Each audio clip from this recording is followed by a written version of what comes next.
இனிமையான இக்காலை வேளையில் இறை வழிபாட்டிற்காக கூடியிருக்கும் அனைவருக்கும் இனிய காலை வணக்கம். எனதருமை மாணவர்களே, உங்களை எல்லோரும் படி படி படி என்று சொல்லிக்கொண்டே இருக்கிறார்கள், அப்படித்தானே?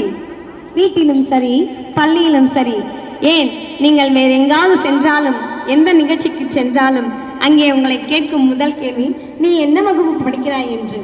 அடுத்த கேள்வியோ அதற்கு நீங்கள் புன்னகைத்து கொண்டே பதில் கூறுவீர்கள், அப்படித்தானே?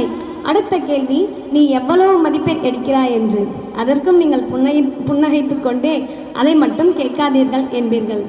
அன்பு மாணவர்களே, நீங்கள் அந்த படி என்ற சொல்லை வாழ்வின் படிக்கட்டுகளாக மாற்றி முயற்சி செய்து முன்னேறினால் வெற்றி பெறலாம். இயற்றிய காலம் முதல் இன்றைய கணினி காலம் வரை இரவாது கருத்துக்களை தந்த ஐயன் வள்ளுவர் கூட கற்க கசடர கற்பவை கற்றபின் நிற்க அதற்கு தக என்கிறார். அதாவது நாம் நூல்களை குற்றமற கற்க வேண்டும், கற்றபடி நடக்க வேண்டும் என்பதாகும். கற்றபடி நடக்க வேண்டும் என்பதாகும். இந்த திருக்குறள்ல ஒரு சிறப்பு இருக்கு. அது என்னன்னா, ஒவ்வொரு சொல்லுக்கும் அடுத்தும் கற்க என்ற சொல்லை பயன்படுத்தினால் பொருள் சிறப்புடையதாக இருக்கும். பாருங்கள், கற்க கற்க, கசடர கற்க, கற்பவை கற்க, கற்றபின் கற்க, நிற்க கற்க, அதற்கு தக கற்க என்று. ஔவையார் கூட சொல்லியிருக்கிறார், இளமையில் கல் என்று. இளமையில் கல்வி கற்றால்தான் அன்பு மாணவர்களே, அது உங்கள் மனதில் ஆழமாக பசு மரத்தாணி போல் பதியும்.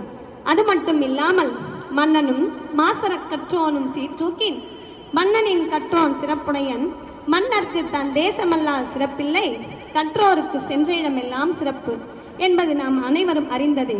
ஆம் மாணவர்களே, கற்றோருக்கு சென்ற இடமெல்லாம் சிறப்பு. ஆதலால் தான் நம் பள்ளியிலும் கல்விக்கே முதன்மையிடம் அளிக்கிறார்கள். சரி, கல்வியை நாம் சிறப்பாக கற்க வேண்டும் என்றால் என்ன செய்ய வேண்டும்? நேரத்தை வீணாக்காமல் பயன்படுத்த வேண்டும். காலம் பொன் போன்றது என்பது பழமொழி. Time is gold. அன்பு மாணவர்களே, பணத்தை தொலைத்தால் கூட மீண்டும் சம்பாதித்துக் கொள்ளலாம். ஏன், பொன்னை தொலைத்தால் கூட மீண்டும் சம்பாதித்துக் கொள்ளலாம். நம் உடல் ஆரோக்கியம் போனாலும் மீண்டும் மருத்துவம் பார்த்து சரி செய்து கொள்ளலாம். அன்பு மாணவர்களே, காலம் பொன் போன்றதல்ல, காலம் உயிர் போன்றது. நம் உயிர் போனால் மீண்டும் வராது. அதை போல் ஒரு நிமிடம் நம் வாழ்வில் கடந்து சென்றாலும் கூட அதை நம்மால் திரும்ப பெற இயலாது. ஆதலால் தான் ஐயன் வள்ளுவரும் ஞாலம் கருதினும் கைகூடும், காலம் கருதி இடத்தாசை என்கிறார். நாம் காலத்தை சரியாக பயன்படுத்தினோம் என்றால் இந்த உலகத்தையும் நாம் வசமாக்கி கொள்ளலாம். சரி, கல்வியை சிறப்பாக பெற வேண்டும், நேரத்தையும் வீணாக்காமல் பயன்படுத்த வேண்டும். அதற்கு நாம் என்ன செய்ய வேண்டும்? வாசித்தல் பயிற்சியை மேற்கொள்ள வேண்டும். வாசித்தால் நம் வாழ்வை வசந்தமாக்கும். ஒருவர் காந்தியிடம் சென்று கேட்டாராம், ஐயா, உங்களுக்கு 100 கோடி ரூபாய் கிடைத்தால் என்ன செய்வீர்கள் என்று. நாம இருந்தால் என்ன செய்வோம்?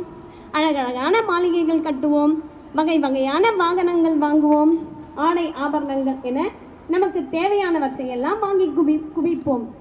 ஆனால் காந்தி என்ன சொன்னார் தெரியுமா? ஐயா, எனக்கு 100 கோடி ரூபாய் கிடைத்தால் நான் நூலகம் கட்டுவேன் என்றார்.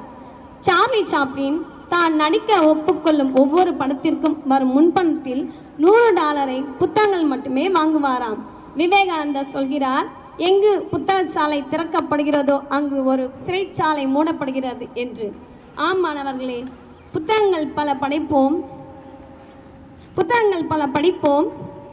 புதுமைகள் பல படைப்போம். வாசிப்பு மனதை உற்சாகமாக்கும், வாழவும் நமக்கு கற்றுக் கொடுக்கும். நூலகம் சென்று வர நாளும் மறவாதீர்கள், நுண்மதி பெருக்கும் நூல் கற்க மறவாதீர்கள். அல்லவற்றை நீக்கி நல்லவற்றை ஏற்று அகிலத்தில் வலம் வாருங்கள். உங்களை நீங்கள் அறியுங்கள், உன்னத நிலையை அடையுங்கள். உங்களை நீங்கள் அறியுங்கள், உன்னத நிலையை அடையுங்கள். வாசிக்காமல் யாருக்கும் வளர்வதில்லை அறிவு, வாசிக்காமல் யாருக்கும் வளர்வதில்லை அறிவு. வாசிப்பை நேசிக்காமல் போனால் அது வளர்ச்சிக்கே அது முறிவு. வாசிப்பை நேசிக்காமல் போனால் அது உன் வளர்ச்சிக்கே அது முறிவு. பொது அறிவு பெற்றிடவே நூல்களை வாசி, பொது அறிவு பெற்றிடவே நூல்களை வாசி. அறிவுள்ள புத்தகங்கள் அனைத்தையும் நீ நேசி. அடிமைகளின் சூரியனாம் ஆப்ரஹாம் லிங்கனை அமெரிக்க குடியரசு தலைவராக்கியதும் புத்தகமே. அடிமைகளின் சூரியனாம் ஆப்ரஹாம் லிங்கனை அமெரிக்க குடியரசு தலைவராக்கியதும் புத்தகமே. கிழிந்து கிடக்கும் சமுதாயம் அறிவுள்ள கையால் கொண்டு தைக்கின்ற நூல்களை நாம் வாசிப்போம். படித்து பார்த்தால்தான் புத்தகத்தின் அருமை புரியும். கடித்து பார்த்தால்தான் கரும்பின் சுவை தெரியும். கடித்து பார்த்தால்தான் கரும்பின் சுவை தெரியும். படித்து பார்த்தால்தான் புத்தகத்தின் அருமை புரியும். ஆம் மாணவர்களே, வாசிப்பவனுக்கு யுகமெல்லாம் சுகமே. கல்வியின் வேர்கள் கசப்பானவை, ஆனால் அதன் பழமோ இனிப்பானவை. நீங்கள் இன்று புத்தகங்களை வாசித்தால் நாளை உங்களை வாசிப்பார்கள் உங்கள் சந்ததியினர். புத்தகத்தின் வாயிலாக நூல்களை வாசிப்போம், நேசிப்போம், சுவாசிப்போம். சுவாசித்தால் உங்களுக்கு வானமும் உங்கள் வச